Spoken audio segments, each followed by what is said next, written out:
Good Monday morning on this October 13th. I'm meteorologist Byron Douglas. Hope everybody had a great weekend. We had 77s for both Saturday and Sunday and had a super fall festival. We had some excellent weather after the rain on Tuesday. We're here Monday through Friday at 8:30.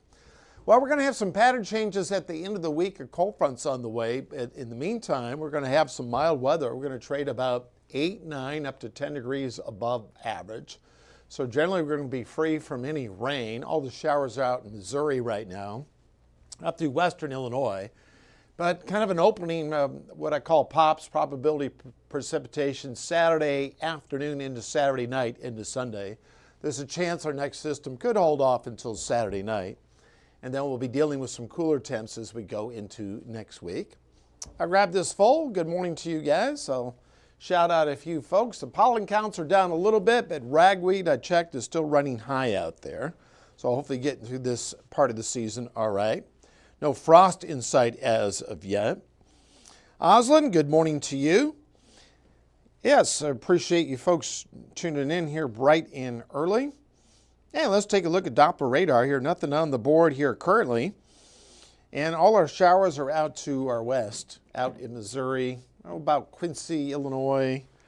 Troy, Missouri comes to mind. And then as you work up through about the Chicago area, and then up into Wisconsin, you got some additional showers back out into Oklahoma.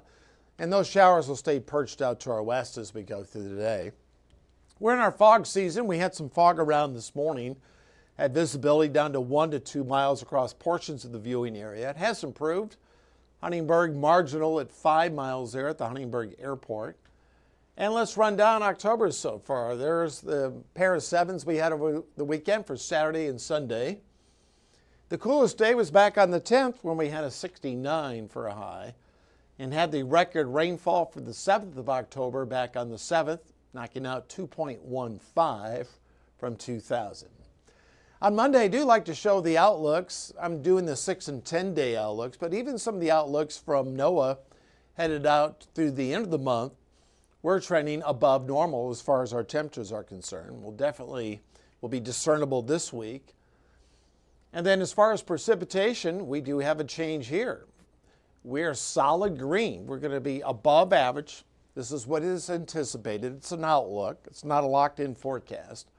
But generally the 6 and 10 day outlooks will go out to the 23rd, 10 days from now, above average. Let's run down our temps. Comfortable out there. We bottomed out at 49 this morning, so we were pretty close to our seasonal lows, generally in the upper 40s and lower 50s. So as we go hour by hour, 73 at lunch. If you're working outdoors, good to go. And those dew points will be very comfortable out there with highs in the upper 70s to near 80. So I'm going to run this along. The wind's fairly calm as we go through the day. The winds will be fairly out of the north. High pressure is set up to our southwest, so we'll have a northeasterly wind. That's going to be the theme here for the next few days. Northeasterly wind up through 4 or 5 o'clock and dry ball fields tonight. And then for tomorrow, more of the same. Winds will be out of the northeast, will be fairly calm during that time frame with a fair amount of sunshine. This takes us up to 3, 4 o'clock during that stretch. And pretty much we're going to be good to go on Wednesday and Thursday with a fair amount of sunshine. All right, this takes us into Saturday afternoon. It will be fairly breezy on Saturday. We'll be waiting on a cold front to arrive. So Saturday, got some showers in St. Louis, Quincy. I'm using the long-range European model here. And this is into Saturday night. So when I show you the 7 days, it's going to show decent chances for rain.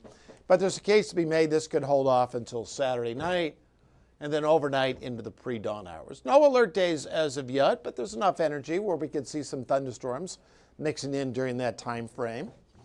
We're into our secondary severe weather season. Then on Sunday, some rain early in the day, and then the front punches on through, and then on the backside we'll have winds out of the northwest, and this takes us into Sunday night and then into Monday. So here's the 7-day forecast. Going to grab this full. 79 for this afternoon, 81s for both Tuesday and Wednesday during that stretch. And there you see those probability for precipitation on Saturday. where we could work in some sun. This still could hold off until Saturday night. And then on Sunday, we'll have some decent chances for rain, mainly during the morning hours during that time frame. Jason, Lisa, good morning to you. Thanks for tuning in. We really appreciate all of you tuning in here bright and early. And we have Casey and Mitch. They're in the house. They're going to have a look at the news in a moment. Have a great day and enjoy your week.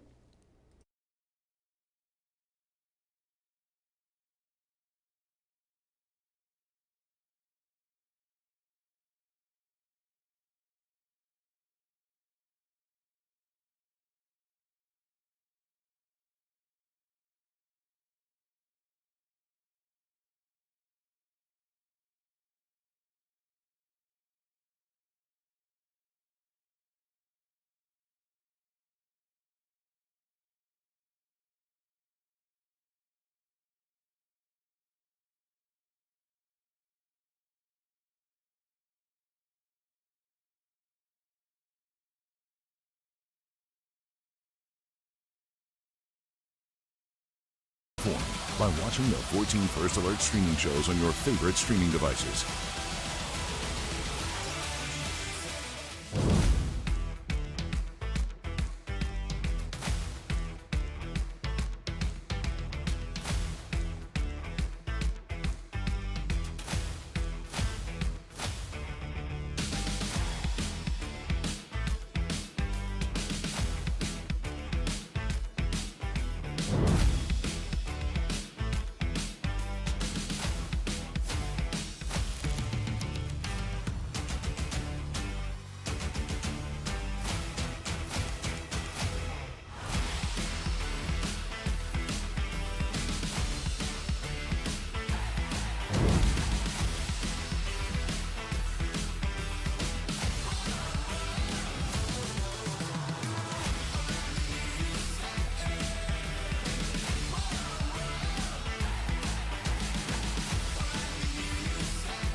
Well, good morning, and thanks for joining us here for the news portion of the stream show. I'm Mitch Carter. That's right. I'm Casey Mason. The gang is back together today after a lot of different Fall Fest coverage. I was on night side. You were doing live hits. We were all over the place last week, but boy, were we having a good time. We were.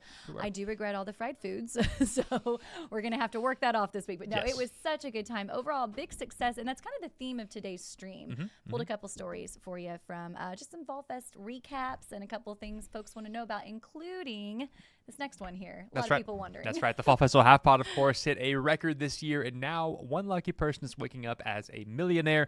Winning number of the Fall Festival Half Pot, get this pulled up here, is C4521644.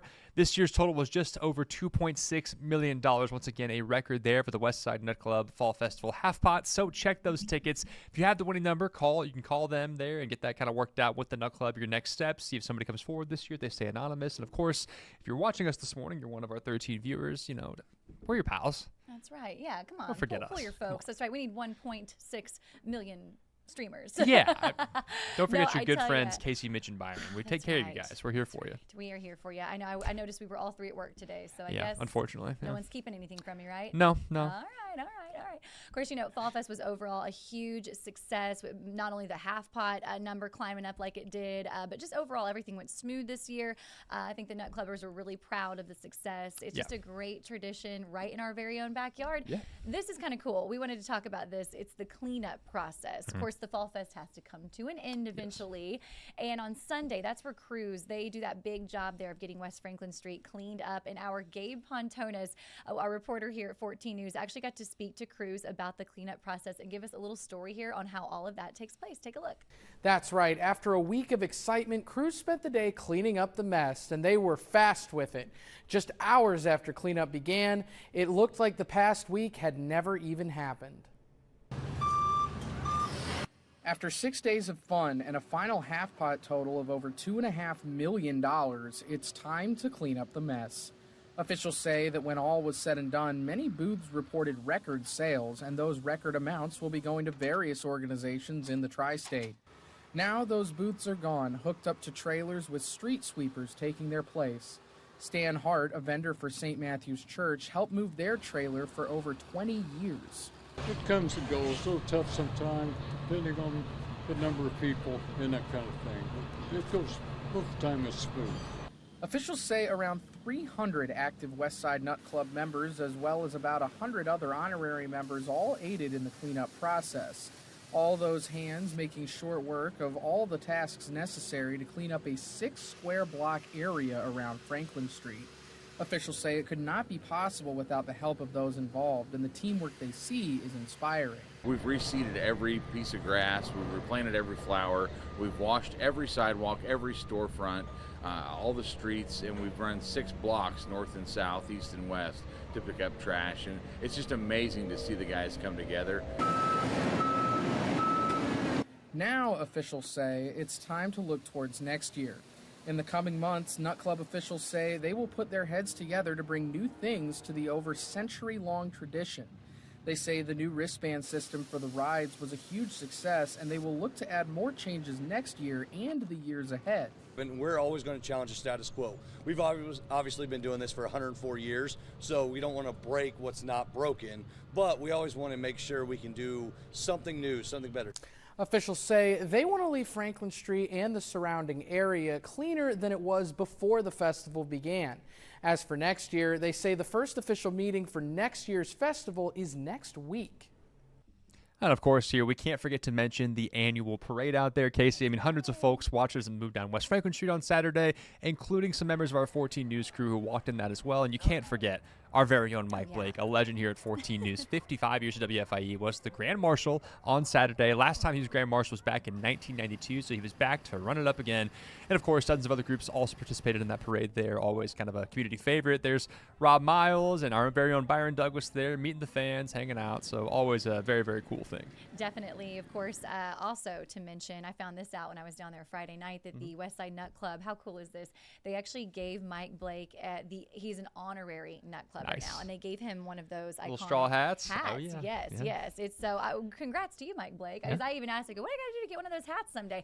And they were like, well, you got to be Mike Blake. Got to join the club. So, or join the club. Yeah, that too. So I do want to shout out the Westside Nut Club. I mean, there was a lot thrown at them last week. We'd have some breaking news and just a lot of things, lots of changes that they made this year. There's some things that they're going to look to do different next year and bring back because it went so well. But they always are all about the people. They treat the media fantastic when we're trying to get down there for our coverage. They're so buttoned up and organized, but they're fun. And if you need an interview, they got you. Yes. And those guys do good work, not just this week, but all year long. No doubt. We talked to them before. Of course, they came in the studio as well last week whenever you left me to go to evenings and hang out with Rob. So it was just myself and Byron in there. So instead of us going down there, they'd come in here and talk to us, and they were always great, super punctual, really, really fun. Like I've said before, as soon as the festival ends, they start preparing for the next festival. So I'm sure they're already meeting here soon to go over, their Founders Day, all that. Of course, they'll have someone come forward, collect the half pot, and then get ready for the 105th edition of the Fall Festival. My goodness. Should be fun again. We'll see you in a year. Definitely. We'll see you guys back there next year, and we'll see you all back here, same time, same place tomorrow. I think that pretty much wraps it up for our stream show today. Mitch Carter, good to see you. You as well. Glad we're all Welcome back home. at it. That's right. It feels good to be back.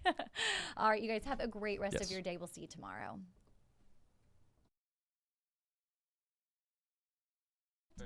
Yay.